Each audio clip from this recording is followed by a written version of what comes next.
Hello again, my name is Dr. Donald Sora. I am the coordinator of the music program at the University of Virginia's College at Wise and associate professor of music. If you joined me for our previous sessions, the first session we talked about marking those accidentals so we have no errors as we're reading through the music. Second session we talked about identifying the intervals, getting those locked into our ears and making sure that we're using proper airflow to get out all those partials as we go through some of these strange intervals in the first section of the piece. In today's short segment, I want to talk about counting the rhythms and demonstrate with a performance of where I've got the etude, at least the first section of the etude, after a couple days practice.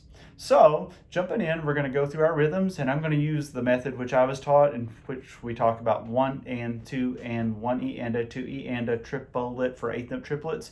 And when we get to the 16th note triplets, I'm just going to say digga digga digga digga da. For me, because I don't really have good syllables for that, I was never taught that, and also because it helps reinforce my triple tonguing that I'm going to be using in our performance here. For you, maybe you're not you don't know how to triple tongue just yet, or maybe it's a little too slow for your triple tongue. I certainly understand that. Single tongue will be fantastic if you can do it.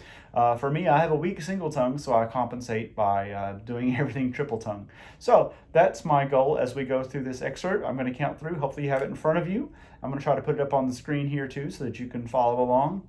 And here we go. I'm going to do it under tempo at chord equals 80 just so we can get this down pat. And there we go, there's our tempo. And if you'll count with me, 1, 1, 2, ready? 1, and a 3, and a 1, a 2, digga da 4, and digga da digga da digga da digga da 1E and a 2E and a 3E and a 1E and a 2E and a 1, da digga da digga da digga da digga da 1, and a 3, and a 1, a 2, and a 3, a 1E and a 2E and a 3E and a 4E and a 1E and a 2, and a 4, 5, and 1, off. Okay? So while we're at it, and remember, you can always rewind and do that again if you like. I think that was a pretty good pass. I'll keep it. As we might want to think about our breathing. Notice we are going under tempo for right now, so it can change. But for me, my breath marks, I tend to play all the way through until I hit measure 7. After that dotted quarter note measure 7, after beat 1, I'm going to take a breath.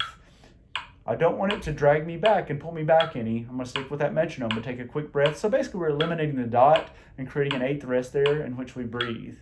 I also like to take a running go at measure 9. So I like to take, even though I don't need it yet, take a breath right after beat 3 in measure 8.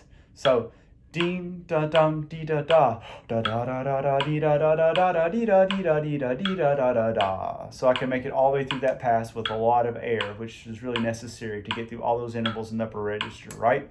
So I have 2 breaths so far, one at measure 7 after 1, the next one being at measure 8 after beat 3, after the dotted 8th note. And then take a breath if needed. I didn't really notice, but if needed, before the 16th notes in measure 10. Dee da da da da, da da da, bum bum bum. Especially as we retard, which I did not do that time. Okay, so that's the end of this video as far as instructional purposes. I'm going to play the excerpt to where I've practiced it at this point, and we'll wrap it up for today.